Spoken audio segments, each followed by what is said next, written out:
Hi friends, ఈరోజు just 5 మినిట్స్‌లో చేసుకుండే పచ్చిపులుసు చేసుకుందాము. ఒక్కొక్క ప్రాంతంలో ఒక్కొక్క విధంగా చేస్తూ ఉంటారు.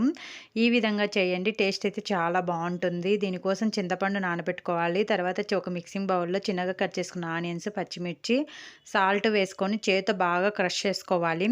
ఇలా క్రష్ చేసుకున్న తర్వాత చింతపండు పులుసు తగినంత వాటర్ యాడ్ చేసుకొని 1 టేబుల్ స్పూన్ బెల్లం యాడ్ చేసుకొని బాగా మిక్స్ చేసుకోవాలి.